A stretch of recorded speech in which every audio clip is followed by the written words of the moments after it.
tá? É esse cara aí, o bombadão lá do... Esse é o Fabiano Zeta. Zeta. Esse cara é um empresário de venture capital, advogado que faz grandes... É o maior advogado de recuperações judiciais do Brasil, pelas supostas... vamos colocar aqui... Pelos supostos honorários gigantescos que ele recebia. E pastor evangélico. Assim, o cara é um multitudo. E sem medo de dizer, ele é um dos maiores criminosos do Brasil. Ele foi preso recentemente, né? Como tudo no Brasil, ele foi solto logo no dia seguinte. Mas esse cara, junto com o cunhado dele, Daniel Vorcaro, fizeram esse esquema que é um dos mais bizarros já vistos. Essa galera que tá indo pra lá pra Brasília e tal, né? Tô pegando isso porque me soa, tá? Como uma gigantesca operação abafa, como muitas outras que estão acontecendo, para esse escândalo do Banco Master, que tem inúmeras consequências agora caindo no colo de todo mundo. As consequências estão caindo agora no colo do governo do PT? Sim. As consequências estão caindo no colo, por exemplo, do Tarcísio e de parte do mercado financeiro, da Faria Lima? Sim. As consequências estão caindo no colo da Igreja Lagoinha, a ponto do Silas Malafaia ter vindo a público semana passada brigar com a Damares, que é a senadora evangélica, porque a Damares avisou, tem muitas igrejas evangélicas envolvidas no escândalo do INSS? Sim. Cara. E o escândalo do INSS tem relação com o escândalo do Banco Master? Sim. Totalmente. O que eu tô falando, assim, semana passada a gente soube, né, semana retrasada, na verdade, de influenciadores que estavam sendo comprados, dentre eles um bolsonarista que disse que ia denunciar tudo, tinha até um contrato de confidencialidade, amigo do Nicolas também.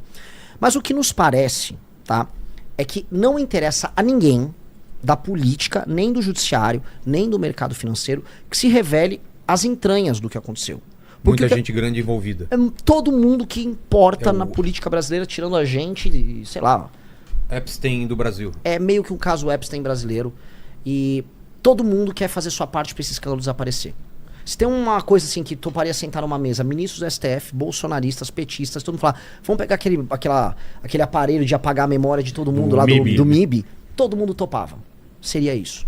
Porque é o escândalo não só de corrupção, mas o escândalo político. Estão falando de quanto? Tá, estamos falando passa de centena de bilhão. Porque só o que o Mais de 100 milhões? 100 bilhões. Passa, Mais de 100 bilhões. passa. Para começar, tem o rombo que o Banco Master deixou, que o Banco Central queria que o Vorcaro desse um jeito, que era 12 bilhões. Fora isso, tem todos os fundos de pensão que colocaram dinheiro dos aposentados no Banco Master e nos fundos de investimento ligados a ele.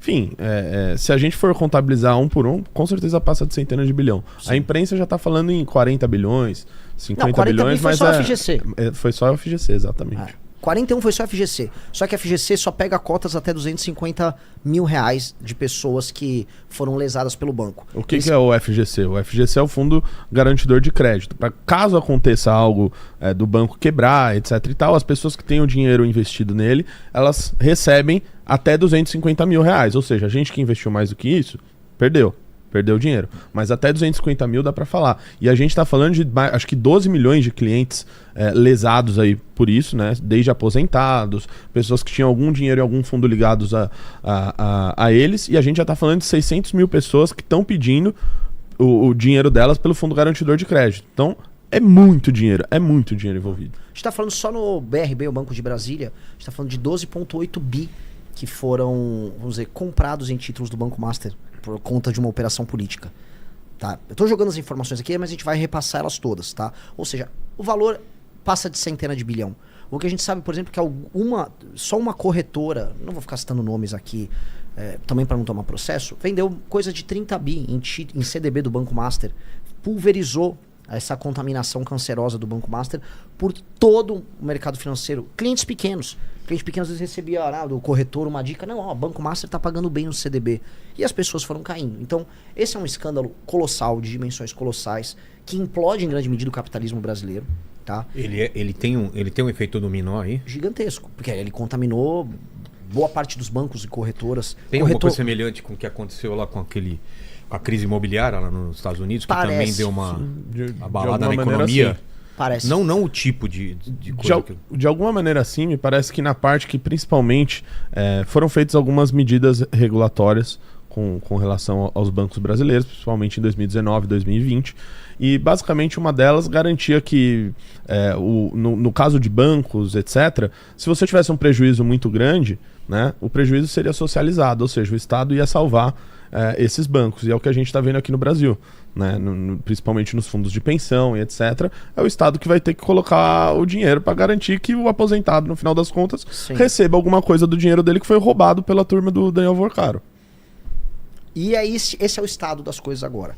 Ministro do Supremo envolvido, desesperados em apagar a operação. O Alexandre de Moraes, que todo mundo fala, vocês não falam de Alexandre. O Alexandre de Moraes incluiu no inquérito das fake news a Receita Federal e o COAF. Pensa em incluir no inquérito a Receita e o COAF, porque supostamente... A Polícia Federal, né? Também? Deve estar no meio. Porque eu sobre a Receita e o COAF. Porque supostamente os dois estariam atentando contra o STF, porque eles estavam adotando procedimentos que poderiam lesar a liberdade da Suprema Corte, mas basicamente membros da Suprema Corte tiveram relações bem próximas ali com o Banco Master, sim. Tenho que ser muito cuidadoso aqui também com as palavras, mas é tudo, só estou trazendo informações muito públicas, boa parte delas, vamos dizer, atestadas por contratos, se tornaram também muito públicos. Eu acho que o estado das coisas hoje é esse, tá? É um escândalo que estoura para valer durante o governo Bolsonaro, continua durante o governo do Lula, envolve gente de todos os, vamos dizer, todo o espectro político, e Brasília, assim, se pegarem o celular do Vorcaro e realmente soltarem o que tá ali dentro, o mesma coisa do Fabiano Zettel, e se pegarem, e se esses caras fizerem uma delação, Brasília cai. E aí a gente tem que ver o que vai restar, vamos dizer, de país pra gente recuperar depois, tá? Então, o estado hoje das coisas, se eu for fazer uma radiografia, é essa. Todo mundo, em alguma medida, em alguma medida envolvido, desesperado com o cenário. E aí eu proponho, vamos voltar no passado? Vamos ver de onde surge essa história? Porque, entendendo a timeline, eu acho que todo mundo vai entender o caso. Tá. E aí, sei lá, a gente vai fazendo perguntas, claro. E aí eu começaria... E o Lênin vai separando perguntas relacionadas a cada fase que ele for colocando para não ficar para trás a pergunta, se tiver alguma coisa que ele tá falando. Perfeito. Quer começar, Renatão? Quer começar? Você pelo crédito sexta? Vocês vão ficar com essa frescura, né? Não, você traça fala você. Você traça a linha cronológica, eu vou entrando com as histórias anexas. Perfeito. Vamos lá. O Daniel Vorcaro, ele nasceu em 83, ele tem hoje 42 anos. E ele é filho de um cara que era vamos dizer, um comerciante malandro de Minas Gerais chamado Henrique Vorcaro. É o pai dele, o Henrique Vorcaro. O Henrique Vorcaro nunca foi um cara muito religioso, tá? Ele era novamente um cara boêmio da noite, lá em Minas. Mas são aqueles empresários roleiros, como já tive em vários lugares. Não tô nem fazendo um julgamento dele. É um cara de oportunidades. Henrique Vorcaro se torna próximo de Márcio Valadão, que era vamos botar aqui o pastor, o presidente do grupo, do conglomerado religioso. O que ele tem a ver com o André Valadão? É o pai. É o pai? É o pai. Ele era o líder da Igreja Lagoinha, que vinha num processo de crescimento. Começou lá em BH? Isso. É isso, né? E eles são todos de BH. Eles ficam amigos. E nos anos 90, o Henrique Vorcaro, que era um comerciante, um empresário astuto, tô sendo aqui bacana, ele ajuda a Lagoinha, inclusive, a começar o empreendimento audiovisual dela. Ela tem uma TV, eles começam a produzir conteúdo audiovisual. Daniel Vorcaro ganha um programa gospel pra ele. Onde? Nessa TV que da ele Lagoinha. ajuda a fazer com a Lagoinha. Isso. É ele, o Vorcaro? Esse é o Vorcaro. Ele ganha um programa gospel ali e fica colado nos caras. Nisso, o André Valadão, que é filho do Márcio Valadão, irmão da Ana Paula Valadão, que inclusive foi muito famosa na igreja, foi uma cantora gospel, e ela sai do Brasil, e hoje ela é super crítica ao André Valadão, ao que aconteceu com a igreja. Ela rompeu ali, dá pra falar, ela rompeu com a igreja. O André Valadão, que era um rapaz muito ambicioso, né, muito ambicioso, ele sonhava em ter uma BMW, já nessa época, virada ali, né, dos anos 90, dos anos 2000, ele queria ter uma BMW. Consegue comprar uma BMW com a ajuda ali do Henrique Vorcaro, mas a igreja estava crescendo, ele ainda não era o pastor, tinha ainda a sombra do pai, não consegue pagar as prestações, fica desesperado. Quem socorre ele? Henrique Vorcaro, pai do Daniel Vorcaro, corta as notas, rasga as notas promissórias disso aí, e ele fica com a BMW. Na época, o André Valadão falou que foi um presente de Deus. Milagre. Deus intercedeu ali através de Henrique Vorcaro para que o André Valadão, hoje líder maior da Igreja Lagoinha, tivesse sua BMW tranquilo. Gente, isso aqui tem fonte, tá? Só procura, é só dar um Google, tá? E muitas pessoas conhecem o André Valadão porque ele viajou o país inteiro com o Nicolas, né? De jatinho, fazendo campanha pro Bolsonaro em 2022, né? Sim. Sim. A Igreja Lagoinha vai várias vezes aparecer aqui. Os Valadão e os Vorcaros se tornam muito próximos. E aí a igreja passa, já no começo dos anos 2000, por um processo de crescimento, ao passo que a família Vorcaro também vai passando por um processo de crescimento. Investiram em hotéis ali. Então, ou seja, eles investem em hotéis, investem em empresas, a Lagoinha cresce, mantém-se o vínculo entre os Vorcaro e os Valadão. Até que aí... Não, nesse meio tempo, o Daniel Vorcaro, ele tenta ter uma vida própria fora da aba do pai e tenta fazer alguns investimentos, né? Ele tem uma questão de escola, etc., hotéis, e nenhuma dessas iniciativas vai para frente, né? E alegam que ele teria uma incapacidade ali administrativa para gerir isso. Sim. Ele tentou tocar umas empresas, nunca andou na prática. E o que acontece é que, por conta dos investimentos da Copa, ali eles fazem os investimentos em hotéis e o pai, que é bem relacionado, começa a ganhar uma grana. Ao passo, vamos colocar aqui, eu não vou falar que eles compraram o Banco Máxima com o dinheiro da Igreja Lagoinha, mas eu posso falar que eles são muito próximos e a Lagoinha e eles cresceram muito juntos nesse período todo, tá? Os Vorcaro, dono do Banco Master, e a turma da Lagoinha, tá? O que acontece? Havia um banco chamado Máxima, que estava passando por graves dificuldades financeiras nos anos 2010. Ele era um banco antigo, acho que ele vem dos anos 70. Ele estava meio quebradão. O Henrique Vorcaro e o filho dele, Daniel Vorcaro, enxergaram naquilo uma oportunidade. Mas, cara, você precisa de muita grana para comprar um banco e você tem que ser muito corajoso para entrar num banco quebrado. Eu já, inclusive, trabalhei, mesmo com meu pai, entrando em atividades metalúrgicas pequenas, porque o risco tem que ser pequeno. Se você não é um cara multimilionário, você tem que saber onde você está pisando. Eles resolveram pisar firme. Então, para entrar num banco quebrado, você precisa de muita bala e você precisa de muita confiança no que você vai fazer. E aí que vai entrar o primeiro grande elo político dessa história, que é o PT da Bahia, tá? Havia, tá, um produto financeiro que foi criado, e essa parte, galera, assim, essa parte é muito importante. Havia um produto que foi criado na Bahia, muito malandro, envolvendo crédito consignado, na verdade era um cartão de crédito consignado sobre o salário de funcionários lá na Bahia, que chamava Credicesta. Existe até hoje, acho que o Credicesta. Existe até hoje, era um cartão de crédito consignado para funcionários públicos do estado e municipais também de algumas cidades na Bahia. E esse Credicesta, ele foi criado por um cara chamado Augusto Lima. Anotem o nome, Augusto Lima. Vai ser tratado mais à frente. O Augusto Lima é ligado ao PT da Bahia, isso já era no governo do Rui. Do Rui Costa. Do Rui Costa, governador do PT que na Bahia. Que hoje é ministro-chefe da Casa Civil do governo Lula. Este cara cria esse produto financeiro que é o Credicesta, que envolvia, assim, descontos na conta de funcionários públicos, tá? Ali na Bahia. E esses descontos, né? Você podia pegar um crédito e usar, ou você usava o cartão de crédito que já debitava automaticamente dos seus recebíveis. Esse produto, ele tinha no meio um monte de tarifinha e várias malandragens que iam comendo o dinheiro das pessoas ali. E algumas pessoas relataram, inclusive, que não chegaram sequer a contratar o cartão de crédito e aparecia débito para eles, ligados a isso. Mas o fato é o seguinte, esse se tornou o primeiro produto desse banco que os Vorcaro assumem. Eles assumem um banco chamado Máxima, não era Master ainda, e eles assumem já com esse produto. O que dá a entender que foi o seguinte, né? E assim, os relatos são todos nessa linha. O Daniel Vorcaro só entra no banco porque havia um esquema de corrupção com crédito consignado sendo tocado na Bahia, e esse esquema para funcionar precisava de um banco. E precisava de um dono do banco.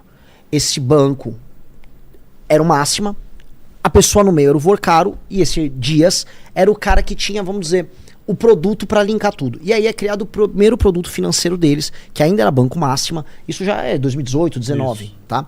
Que está rolando ali, período do governo Temer, e o banco começa a ser salvo através desse produto que já era um produto fraudulento e corrupto. Isso é a base de tudo, essa é a primeira fase do esquema. Que esse Credicesta... Quem que é esse, Leni? Esse é o... Augusto Lima. Augusto Lima. E esse Credicesta, né, ele já começou a se valer de algumas mudanças regulatórias que foram feitas em 2018, 19 e 20, que foram algumas mudanças regulatórias que foram feitas na questão bancária brasileira. Então, você teve uma certa flexibilidade, né, em algumas regras, ou seja, alguns tipos de descontos que começaram a ser feitas de maneira obrigatória foram flexibilizados naquele momento, e muita gente acabou se utilizando dessas mudanças que foram feitas, dessa flexibilidade que foi dada para começar a operar algum tipo de esquema, né? E é justamente nesse esquema que começa esse Credit Sexta, né, de fazer descontos obrigatórios, que é o que a gente vê hoje no escândalo do INSS. A gente vê vários aposentados que tiveram descontos obrigatórios em sua conta sem sequer saber do que se tratavam. Às vezes a pessoa acha que está pagando uma taxa, que está pagando alguma coisa para o banco, e não, na verdade estão descontando o teu dinheiro direto da tua conta como um desconto obrigatório que você não precisa autorizar. Esse tipo de mudança foi feita e muita gente se aproveitou disso para corrupção. Tanto que a gente pode falar que a gênese do problema, tanto do Banco Master quanto do escândalo do INSS, é mais ou menos essa. Essas flexibilizações que são boas para você ter fintechs, para você ter mais concorrência nesse setor bancário / financeiro, elas são boas. A questão é que o Brasil é um país da impunidade, então você flexibiliza, mas como tem impunidade, as pessoas aproveitam da flexibilização para armar esquema. Mas a origem do método dos dois grandes esquemas tá mais ou menos ali. Tá? Essa questão de descontos consignados, você tem um crédito garantido que a pessoa não percebe que vai, vamos dizer, ser deduzido através de parcelas malandras, tarifas malandras na conta dela, seja de aposentadoria, seja de salário de funcionário público, tá? Isso tá acontecendo ali. Esse cara, é muito engraçada a figura desse cara, que eu tava até com ele na foto, que é o cara que criou ali, ou que melhor, que patrocinou o Credit Sexta, ele se torna o presidente do Banco Master. CEO. O CEO. Esse cara vira o CEO do Banco Master. Então a importância dele é tão grande que ele vira o CEO do banco. Então não é que a gente está fazendo uma referência anedótica, que a gente citou uma coincidência. Não, o Banco Master operou, né, esse Credit Sexta por muito tempo, e o cara que introduziu isso se torna o CEO do banco. Ou é uma grande coincidência, ou é um grande esquema. Eu fico com a hipótese número 2. Acho que todo mundo aqui fica com a hipótese número 2. E aí isso vira um super produto financeiro que eles vão tocando, super fraudado, porque era cheio de erros. Fala super produto financeiro, porque o super? Porque imagina você ficar usando, vamos dizer, tarifas roubadas e malandragens em cima de um recebível que é meio que líquido e certo, porque é o dinheiro que está caindo na conta de um funcionário público. Tá. Então, é igual o do aposentado, que também é um super escândalo financeiro. É muito fácil, é um produto que te gera... Sabe, eu tenho certeza que vai ter o recebível. Entendi. Ali, né? O risco é baixíssimo. E se você for olhar o Banco Master, né, o que está comprovado nele? Que ele é um banco oco. Né, um banco que você olha ali, não tem os ativos que valem de verdade. Foi tudo inflado de maneira artificial e a pouca, vamos dizer, a casca que ele tem é advinda desses recebíveis dos funcionários públicos. É o que ele teria de ativo. Tanto é que o senhor Augusto Lima, ele saiu como CEO do Banco Master e ele pegou um banco que fazia parte do conglomerado do Banco Master chamado Banco Pleno. E esse Banco Pleno, né, o Banco Central autorizou a cisão dele, não sei por qual motivo, e a partir de 2025 ele começa a operar normalmente. Né? E ele pega do Banco Master os ativos que teriam algum tipo de valor. Ou seja, ele leva consigo esse Credit Sexta para operar hoje no Banco Pleno. Então, assim, esse produto... Cujo CEO Augusto Lima. Esse produto... Como é que o Banco Central, agora com o Galípolo, permite que esse cara tenha feito essa cisão de um banco abertamente fraudulento, que continua fazendo a operação e leva, vamos dizer, os ativos bons, ou uma parte dos ativos bons do Banco Master, para ele, para continuar a operação? Essa é uma pergunta ainda sem resposta. Isso não deveria ter acontecido. Isso tinha que ser liquidado agora para os credores do Banco Master receber.